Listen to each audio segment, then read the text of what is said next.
بسم اللہ الرحمن الرحیم۔ اللہ کے نام سے شروع جو بڑا مہربان اور نہایت رحم والا۔ السلام علیکم، میں ہوں محمد عثمان علی بٹ۔ اہل سنتی و جماعت کی موجودہ صورتحال کے پیش نظر چند باتیں عوام الناس کے گوشت گوشہ کرنی ہے۔ ہماری دعا ہے کہ اللہ تعالیٰ اپنے پیارے حبیب خاتم النبیین حضرت محمد صلی اللہ علیہ وآلہ وسلم کے صدقہ ان کے وسیلہ سے اپنی بلند بارگاہ میں اس کو قبول و منظور فرمائے۔ اس وقت ڈاکٹر محمد اشرف آصف جعلی حافظہ اللہ کے بیان کو لے کر تقریباً 4 قسم کے گروہ پائے جا رہے ہیں اہل سنتی و جماعت میں۔ سب سے پہلا گروہ وہ ہے جو کہ آپ کی تکفیر کا قائل ہے اور آپ کو کافر ثابت کرنے کے درپے پر ہے، اور ان میں وہ کہہ لیں کہ علماء و مشائخ شامل ہیں جن کو اسلام کی بنیادی جو ٹرمز ہیں، جو بنیادی عقائد کا ان کا پتہ ہی نہیں ہے۔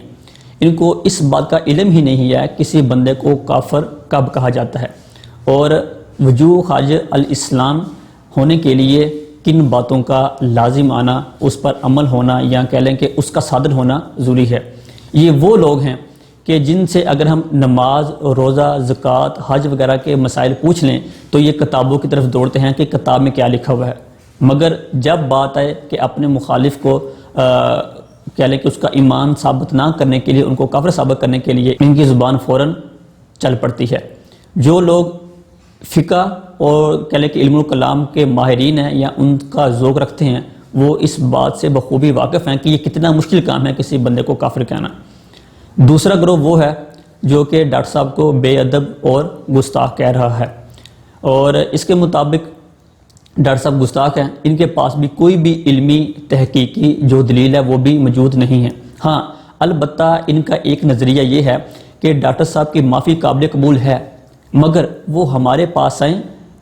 ہمارے ہاتھ پر توبہ کریں پھر، ورنہ اگر ڈاکٹر صاحب ہمارے پاس نہیں آتے، ہمارے ہاتھ پر توبہ نہیں کرتے، تو پھر ڈاکٹر صاحب گستاخ اہل بیت قرار پائیں گے۔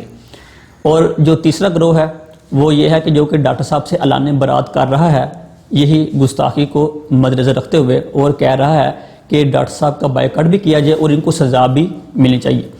اور ایک چوتھا گروہ جو آخری گروہ ہے وہ اہل علم کا طبقہ ہے جو کہ ڈاکٹر صاحب سے علمی اختلاف بھی کر رہا ہے، مگر ساتھ یہ کہہ رہا ہے کہ آپ کی بات ٹھیک ہے، مگر عوام الناس کا جو علمی لیول ہے، جو اپنے الفاظ بولے ہیں، ان کو وہ اپنے کہہ لیں کہ الفاظ میں اس کی ٹرانسلیشن کر کے کہہ لیں کہ ان کا جو اپنا عقیدہ ہے وہ خراب کر رہا ہے۔ آپ کا عقیدہ بالکل ٹھیک ہے اور آپ صرف اپنے الفاظ سے رجوع کر لیجئے گا۔ تو یہ جو چوتھا طبقہ ہے جو کہ اہل علم حضرات کا ہے، ان کی بات مانتے ہوئے ڈاکٹر صاحب نے اپنے الفاظ بھی چینج کر لیے تھے، جس کے بعد آپ نے یہ کہا تھا بے گناہ بے خطا سیدہ سیدہ۔ جو ہمارا اگلا حصہ ہے وہ یہ ہے کہ ڈاکٹر صاحب پر جو فتویٰ لگایا گیا ہے اس کی حیثیت کیا ہے، اس کی حقیقت کیا ہے۔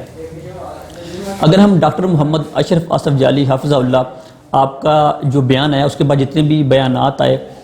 اس کی تشریح میں، اس کی تفسیر میں، اس کو سمجھانے کے لیے، اس کا اگر ہم کنکلوژن نکالیں تو ہم اس نتیجہ پر پہنچتے ہیں کہ ڈاکٹر صاحب نے یہ کہا تھا کہ جو روافظ ہیں، یعنی کہ جو شیعہ ہیں جو کہ گستاخ صحابہ ہیں، ان کو جواب دینے کے لیے کیونکہ جب بھی ڈبیٹ ہوتی ہے تو اس کے اصول، اس کی تشریحات کسی بھی چیز کی بدل جاتی ہیں، تو تب یہ جملہ استعمال کرنا ہے کہ جو سیدہ پاک ہے ان سے خطائی اتحادی ہوئی۔ اگر جب اہل سنتی و جماعت آپس میں بیٹھے ہوں گے تو خطا کا لفظ ہی استعمال کرنا جائز نہیں ہے۔ اس کے علاوہ ڈاکٹر صاحب نے یہ جو لفظ استعمال کیا تھا خطائی اتحادی کا، اس کی تشریح کرتے ہوئے ڈاکٹر صاحب نے یہ فرمایا کہ اس سے مراد وہ خطا ہے کہ جو کہ باعث ثواب ہے، کیونکہ اجتہاد کرنے کا ثواب ملتا ہے، اور باغ فدق کے معاملہ میں آپ سے جو آپ سے خطا ہوئی، کون سی خطائی اتحادی، وہ بھی کون سی جس کا ثواب ملتا ہے، اور وہ بھی کیا شیعہ کے مقابلے میں جب آپ نے آپ کا کہہ لیں کہ جو اہل سنت و جماعت کا عقیدہ بیان کرنا ہو اور سیدہ پاک کی شان بیان کرنی ہو۔ تو یہ ان کا مختصراً یہ تھا ان کا خلاصہ۔ خطائے اتحادی یہ ایک خالص اسلامی ٹرم ہے جو کہ میں نے آپ کو آسان الفاظ میں ڈاکٹر صاحب کی زبانی سمجھانے کی کوشش کی ہے۔ اب ڈاکٹر صاحب کی تشریحات کے باوجود بھی 2 طرح کے گروہ سامنے آئے ہیں۔ پہلا گروہ وہ ہے جو کہ ڈاکٹر صاحب کو کافر کہہ رہا ہے، آپ کی تکفیر کر رہا ہے۔ دوسرا وہ ہے کہ جو کہ ڈاکٹر صاحب کو گالیاں دے رہا ہے۔ یہ جو 2 گروہ ہیں، ان میں سے کسی کے پاس بھی کوئی دلیل کہہ لیں کوئی ثبوت، کوئی حوالہ کسی کے پاس بھی موجود نہیں ہے۔ سب سے پہلے ہم بات کر لیتے ہیں کہ وہ گروہ جو کہ ڈاکٹر صاحب کو گالیاں دے رہا ہے دلیل دیے بغیر، تو ان کے لیے خاتم النبیین حضرت محمد صلی اللہ علیہ وآلہ وسلم کی ایک حدیث پاک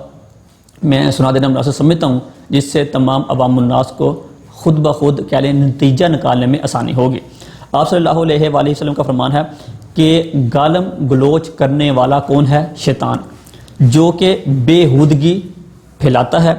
اور جھوٹ بولتا ہے۔ یہ خاتم النبیین حضرت محمد صلی اللہ علیہ وآلہ وسلم کی جو حدیث ہے اس کا کہہ لیں کہ ایک مسرن جو خلاصہ ہے جو قرآن کا وہ یہ ہے۔ اس کے علاوہ علماء اہل سنت کا اس بات پر اجماع ہے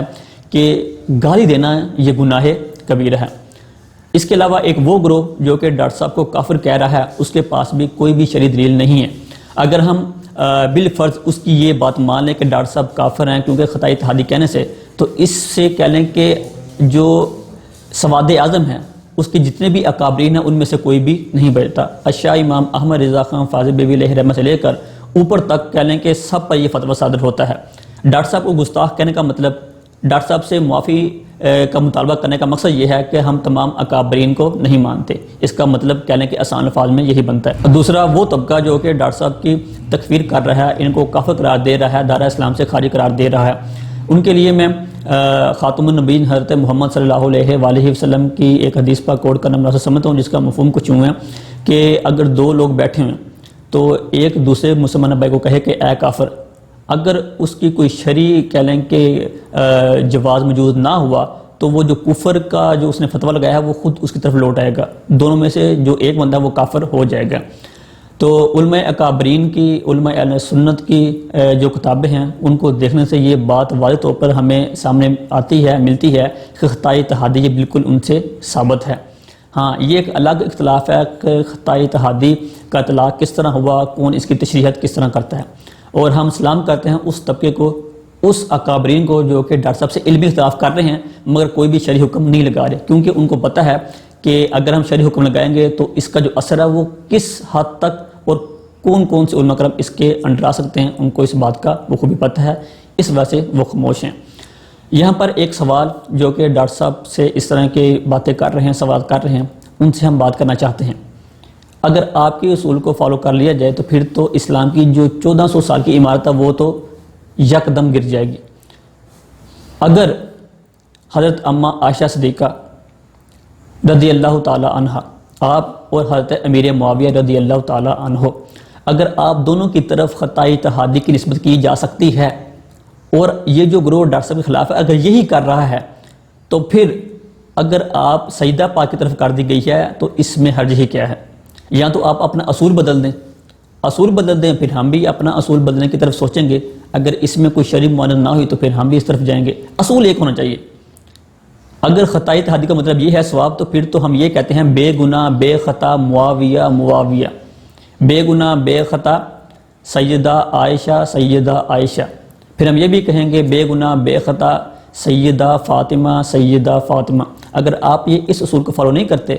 تو پھر آپ کو اپنا ہی جو دیا وہ فتویٰ ہے، جو لکھے ہوئے فتاوے ہیں، جو آپ کی کتابیں ہیں، ان سے رجوع کرنا پڑے گا۔ جو ہمارا تیسرا حصہ ہے وہ ہے معصوم اور محفوظ کی جو بحث ہے، اس کا شرعی حکم۔ اہل سنتی و جماعت سواد اعظم کے نزدیک معصوم صرف اور صرف انبیاء کرام ہیں اور ملائکہ ہیں۔ اس کے علاوہ جتنی بھی مخلوق ہیں، چاہے ان میں صحابہ کرام آتے ہو اور یہاں اہل بیت آتے ہوں، ان کے لیے معصوم کا لفظ استعمال کرنا یہ بالکل بھی جائز نہیں ہے۔ ہاں، اگر اہل سنت میں سے ہی کوئی گروہ معصوم کا وہ معنی مراد ہے جو کہ روافض لیتے ہیں، یعنی کہ ان سے گناہ کا امکان ہی نہیں ہے، جس طرح کے سنیوں کے سیڈوں سے آج کل یہ بات ہمیں سننے کو مل رہی ہے، اور ان میں وہ طبقہ پیش ہے جو کہ ڈاکٹر صاحب کی تکفیر کا قائل ہے۔ تو جب یہ روافض کا عقیدہ بیان کر رہے ہیں تو پھر یہ سنیوں کے سٹیج پر آ کے کیوں بیٹھتے ہیں؟ نذرانے سنیوں کے کیوں کھاتے ہیں؟ ہاتھ اپنے سنیوں سے کیوں چماتے ہیں؟ تو یہ بات ایک قابل غور ہے اور ان کے لیے لمحہ فکریہ ہے کہ اگر کوئی اس سے روافض کا عقیدہ مراد لے تو وہ دائرہ اہل سنت سے تو خارج ہے، تو اس نے کفر کیا، کیونکہ اس نے ایک عام کہہ لیں کہ جو صحابی ہے یا اہل بیت کا فرد ہے اس کو نبی پاک کے برابر قرار دے دی ہے، تو وہ تو دائرہ اسلام سے خارج ہے۔ ایسے پیر کی جو بیعت ہے وہ بھی ٹوٹ گئی ہے۔ اگر اس کا نکاح ہے، اگر وہ توبہ کرے گا پھر اس کی بیوی اس پر حلال ہوگی، اس کو تجدید نکاح کرنا پڑے گا۔ یہ چند باتیں تھیں، امید ہے کہ آپ اس کی جو اگلا مرحلہ ہے وہ خود بخود سمجھنے کے قابل ہو چکے ہوں گے۔ آج کی ہماری نشست کا جو چوتھا حصہ ہے وہ 21ویں صدی کے عظیم فتنہ کے حوالہ سے ہے، اور وہ فتنہ کون سا ہے؟ پیران اعظام کے بیٹوں کا، صاحبزادگان کا، جن کے پاس علم تو نہیں ہوتا مگر کیا کہتے ہیں گدی پہ بیٹھے ہوئے ہیں۔ امام عبد الوہاب الشعرانی فرماتے ہیں کہ یہ جو لوگ ہیں، تین طرح کے جو انہوں نے کیٹیگرائز فرمائے ہیں اپنی کتاب، ان کتاب کا حوالہ ہے طبقات الکبریٰ، اس میں کہ یہ تین طرح کے لوگ کبھی بھی کامیاب نہیں ہو سکتے، فیض یافتہ نہیں ہو سکتے، مگر جو ہم اس کا جو پہلا حصہ ہے سر وہ بیان کریں گے۔ وہ یہ ہے کہ جو پیر کا بیٹا ہے جب وہ ہوش سنبھالتا ہے تو وہ دیکھتا ہے کہ نذرانے آ رہے ہیں، میرے والد صاحب کی وجہ سے میرے بھی ہاتھ چومے جا رہے ہیں، مجھے بھی عزت دی جا رہی ہے، جس کی وجہ سے کیا ہوتا ہے وہ متکبر ہو جاتا ہے، اس کے اندر غرور آ جاتا ہے، اور وہ علم دین بھی حاصل نہیں کرتا، کیونکہ اس کے اندر ایک حب جا آ جاتی ہے، دنیا کی محبت، کہ ویلے بیٹھے ہوئے ہیں، ہم کھا رہے ہیں، پیسہ آئے گا تو ہمیں اس بات کی کیا ضرورت ہے۔ ایسا بندہ دین سے بالکل نابلد ہوتا ہے۔ امام عبد الوہاب شعرانی ان جیسے لوگوں سے متعلق جملہ لکھتے ہیں کہ اس طرح کے لوگ کسی بھی قسم کے عالم دین کی نصیحت قبول نہیں کرتے۔ نیز آپ فرماتے ہیں کہ ایسا طبقہ، یعنی کہ یہ جو خاص طور پر پیران اعظام کے بیٹوں کا ہے، یہ اکابر اولیاء اور مشائخ کا اور ان کی باتوں کا بھی انکار کر دیتے ہیں۔ اگر ہم دیکھیں موجودہ صورتحال میں کیا یہ بات نہیں ہو رہی کہ ایک طرف مشائخ کہلوانے والے، یعنی کہ مشائخ کے بیٹے عقیدہ اہل سنت سے بالکل انحراف کر چکے ہیں۔ تو یہ ایک لمحہ فکریہ ہے، اور اس کی دلیل ہم نے اس لیے دی ہے کہ اگر ہم کوئی بات کریں تو کوئی یہ کہہ سکتا ہے کہ یہ کوئی بندہ اپنا بغض نکال رہا ہے۔ ہم بغض نہیں نکال رہے، یہ ہمارا ایکسپیرینس تھا، مگر ہم نے اپنی بات کو ثابت کرنے کے لیے کنوں کی حوالہ لازمی دینا تھا تاکہ ہم پر کوئی فتویٰ نہ لگ سکے۔ نیز آپ فرماتے ہیں کہ یہ جو پیر کا بیٹا ہے یہ متکبر ہو جاتا ہے، اس کے اندر غرور آ جاتا ہے، اس کے اوپر جو دنیا کی محبت ہے وہ غالب آ جاتی ہے۔ نیز آپ فرماتے ہیں کہ ظالموں کی جو صفات کا سایہ ہے وہ اس پر پڑ جاتا ہے۔ تو ہر بندے کا اپنا اپنا کہہ لیں کہ زندگی کا لائف سٹائل ہوتا ہے۔ جو بندہ نیک کام کرتا ہے اس کا اثر نیکی کی صورت میں ہوتا ہے، یعنی کیا اگر کوئی بندہ نیک آدمی کے پاس بیٹھتا ہے تو اس کے دل میں محبت ہوتی ہے اس بندے کے بارے میں بھی، اور اس کی خواہش ہوتی ہے کہ نیک کام کروں، یہ کہ کہہ لیں کہ ایک اثر ہوتا ہے روحانی۔ اور جو بندہ برے کام کرتا ہے، برے کاموں میں دن رات انوالو رہتا ہے، جب اس بندے کے پاس کوئی پیر بیٹھے گا تو اس کا اثر بھی اس کے اوپر جائے گا۔ تو ایک کہہ لیں کہ ہمارے علاقے میں بڑا مشہور محاورہ ہے کہ خربوزے کو دیکھ کر خربوزہ رنگ پکڑتا ہے، اس کی مین وجہ یہی ہے۔ اب تو سائنٹیفک کہہ لیں کہ جو تھیوریز ہیں وہ بھی اس کو ثابت کر چکی ہیں۔ اس وقت ایک ایپل تھیوری ہے، پورے ورلڈ میں بڑی مشہور ہے۔ نشست کا جو آخری حصہ ہے وہ کنکلوژن نتیجہ ہے، اور یعنی کہ عوام اہل سنت کے جو موجودہ مسائل ہیں ان کے حوالے سے ہے۔ اس بات کے اوپر تمام علماء کرام، فارن علماء کرام اس بات پر متفق ہیں کہ جو برصغیر کی جو عوام ہے اس کی جو نظیر ہے عقیدے میں یہ پورے ورلڈ میں کہیں بھی نہیں ملتی۔ ان کا عشق رسول بے مثال ہے، ان کا عشق صحابہ وہ بھی بے مثال ہے، ان کا عشق اہل بیت یہ بھی بے مثال ہے، ان کے ہر لحاظ سے یہ لوگ باقی قوموں سے برتر ہیں اس لحاظ سے۔ مگر اس وجہ سے اگر ایک طرف یہ دیکھیں کہ ایک خوشی کی بات تو ہے کہ ان کا عشق بے مثال ہے، مگر اسی کی وجہ سے ان کے اندر ایک غلو آ گیا ہے، یعنی کہ چھوٹی چھوٹی باتوں پر سخت فتویٰ صادر فرما دینا۔ اور یہ بات صرف عوام الناس کے اندر ہی نہیں بلکہ علماء کرام کے اندر بھی سرایت کر چکی ہے، جس کا ظہور آج کل ہمیں دیکھنے کو ملتا ہے۔ تو اس لیے عوام اہل سنت سے ہماری ایک معتمانہ گزارش ہے کہ آپ کوئی بھی جو فقہی مسائل ہوں، جو اختلافی موضوعات ہوں، ان پر سختی نہ برتی جائے، ان پر کہہ لیں کہ عوام الناس کو آپ اعتدال کے دائرے میں رہتے ہوئے اس بات کا سبق دیں کہ یہ مسئلہ اہل سنت و جماعت کے اندر ہی ہے۔ ایک جو کہہ لیں کہ ہمارے اکابرین کی یہ رائے ہے اور دوسری طرف اسی مسئلہ کے بارے میں یہ ہماری رائے ہے، وہ دونوں ہمارے اکابرین ہیں، جو آپ کو بہتر لگے آپ اس پر عمل کر سکتے ہیں۔ تو اس بات پر عمل کرنا آج کے دور کی ہم کہہ لیں کہ بڑی ضرورت ہے۔ دوسری بات وہ یہ ہے کہ عوام الناس سے ہماری گزارش ہے کہ آپ ایسے لوگوں کی پیروی کریں جو کہ اصل میں علماء حق ہوں، دین کے وارثین ہوں۔ اس کے علاوہ جو 2 نمبر پیر ہیں، 2 نمبر عالم دین ہیں، اس کے علاوہ جو نعت خوان ہیں، خاص طور پر ان جو 3 لوگوں کا میں نے نام لیا ہے، ان کا لازمی بائیکاٹ کیا جائے تاکہ آپ اپنا ایمان بھی بچا سکیں، اپنی اولاد کا ایمان بھی بچا سکیں، اور جو آنے والی نسل ہے امت مسلمہ کی، وہ ایک کہہ لیں کہ ایک روشن جو خواب کی جو تعبیر علامہ ڈاکٹر محمد اقبال نے دیکھی تھی، ہم اس کو اپنی آنکھوں سے خود دیکھ سکیں، یا کم از کم اس کا جو بیج ہے وہ ہم بو سکیں۔ کہ عوام الناس کو چاہیے کہ جو سنجیدہ علماء کرام ہیں ان کا لٹریچر پڑھیں،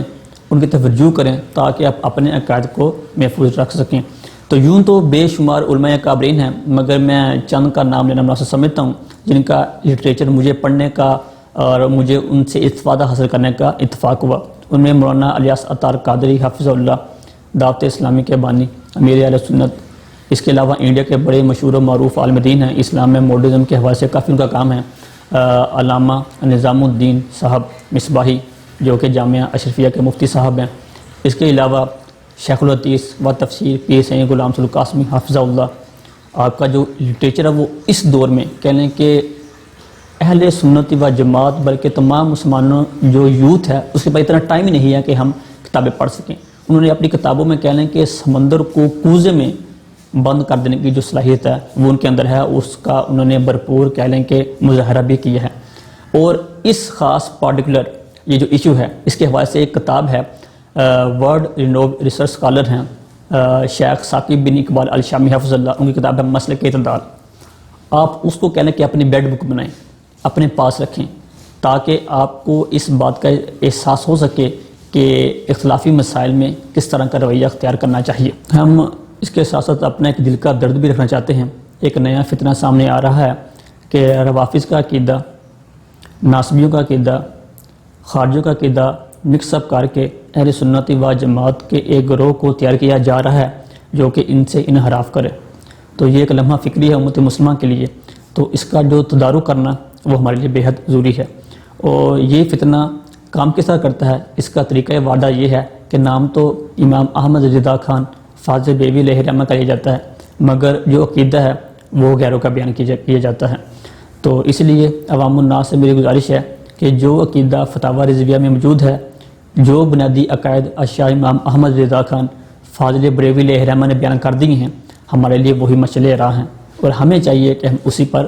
کاربند رہیں، اس پر عمل پیرا ہوں، اور اپنے دوست احباب کو بھی اس پر عمل پیرا رہنے کی تلقین کریں۔ جتنے بھی 2 نمبر پیران اعظام ہیں، 2 نمبر مولوی ہیں، 2 نمبر نعت خواں ہیں، ان تمام کا بائیکاٹ کیا جانا چاہیے تاکہ ہم اپنی آنے والی نسل کو بچا سکیں۔ آخر میں ہم دعا کرتے ہیں کہ اللہ سبحانہ تعالیٰ اپنے پیارے حبیب خاتم النبیین حضرت محمد صلی اللہ علیہ وآلہ وسلم کے صدقہ سے، ان کے وسیلہ سے اگر تقاضۂ بشریت یا زبان کی لغنت کی وجہ سے کوئی غلطی صادر ہوئی ہے، اللہ تعالیٰ ہمیں معاف فرمائے۔ انشاءاللہ اگلی ویڈیو میں اگلے عنوان کے ساتھ پھر حاضر ہوں گے، تب تک محمد عثمان علی بٹ کو دیجیے اجازت۔ اللہ نگہبان۔